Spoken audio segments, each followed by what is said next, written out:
कोपरोली गावात आई भवानी मंदिराचा लोकार्पण सोहळा उत्साहात संपन्न। आमदार रवींद्र पाटील यांच्या हस्ते मंदिराचे उद्घाटन।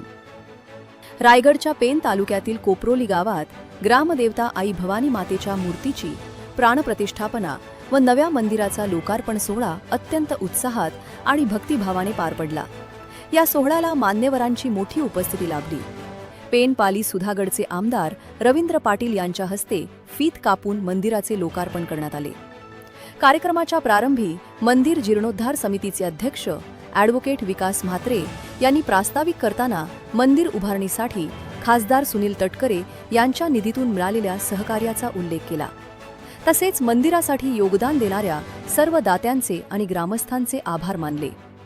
यावेळी आमदार रवींद्र पाटील यांनी ग्रामस्थांना एकजूट कायम ठेवण्याचे आवाहन केले। ग्रामदेवता आई भवानी मातेच्या आशीर्वादामुळे गावातील प्रलंबित विकास कामे लवकरच पूर्ण होतील असा विश्वास त्यांनी व्यक्त केला।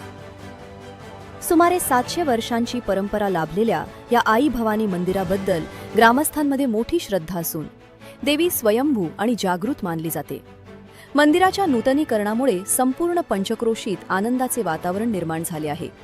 या सोहळ्यास आमदार रवींद्र पाटील, भाजपा नेते बाळासाहेब पाटील, जिल्हा परिषद गटनेते वैकुंठ पाटील, जिल्हा परिषद सदस्य प्रभाकर म्हात्रे, मंदिर जीर्णोद्धार समितीचे अध्यक्ष ॲडव्होकेट विकास म्हात्रे, पेणच्या नगराध्यक्षा प्रीतम पाटील, उपनगराध्यक्ष निवृत्ती पाटील, पनवेल महानगरपालिकेचे नगरसेवक हरेश केणी, माजी नायब तहसीलदार दमयंती म्हात्रे, पेण पंचायत समिती सभापती स्मिता पाटील, उद्योजक राजू पिचिका, पंचायत समिती सदस्य विवेक म्हात्रे, उपाध्यक्ष किशोर म्हात्रे, राष्ट्रवादीचे दयानंद भगत, नगरसेवक नीलकंठ म्हात्रे, सुधीर घरत, अमित घरत, आर्किटेक्ट सागर म्हात्रे, दीपक खाडे, विजय अडसुळे, विलास पाटील, सुधाकर म्हात्रे, नरेश म्हात्रे आदींसह विविध मान्यवर, पदाधिकारी, मंदिर समिती सदस्य आणि ग्रामस्थ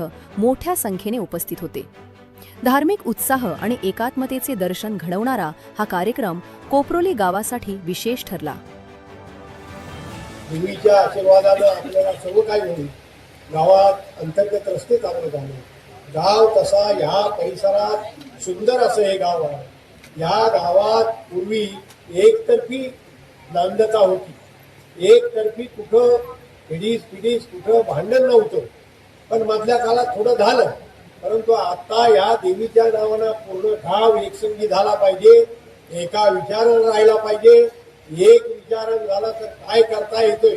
आज इथं 50 लाखाची ही वास्तू उभी होणं सोपं काम नाही। हे आस्थानाचे निखारे आहेत आणि या आस्थानाच्या निखाऱ्यांतून सर्व पंच मंडळी ही चाललेली आहे आणि हे वास्तू आज अखंड नंतर शेकडो वर्ष सुद्धा तशीच्या तशीच राहणार आहे। कारण देवीचं हे नाव मोठं आहे। या भवानी मातेनं जो आशीर्वाद दिला तो पूर्ण होतो आणि म्हणून तुम्हाला सर्वांना विनंती आहे की जास्त वेळ न घेताना तुम्हाला सर्वांना आशीर्वाद देतो आणि तुम्हाला तुमच्या अभिनंदन पण करतो। या ठिकाणी या वास्तूचं जतन करा, पुढचा तुमच्यासाठी आशीर्वाद घ्या। या मातेनं जे जे आशीर्वाद दिले ते पूर्ण होतील। जाताना तुम्ही नमस्कार करून गेलात तरी पण त्या ती पाठीमागे तुमच्या राहील आणि म्हणून हे आपण करत राहा अशी मी आपल्या गावाला सर्वांना विनंती करतो आणि सर्वांना विनंती करून सांगतो की तुम्ही एकसंगी एका विचारानं राहा। हा गाव एकसंगी राहायला पाहिजे, कुठेही कटुता राहता कामा नये। ही जी काही कामं आहेत ती करण्यासाठी मी आहे, ती कुठं तुम्हाला मागं पुढे बघणार नाही।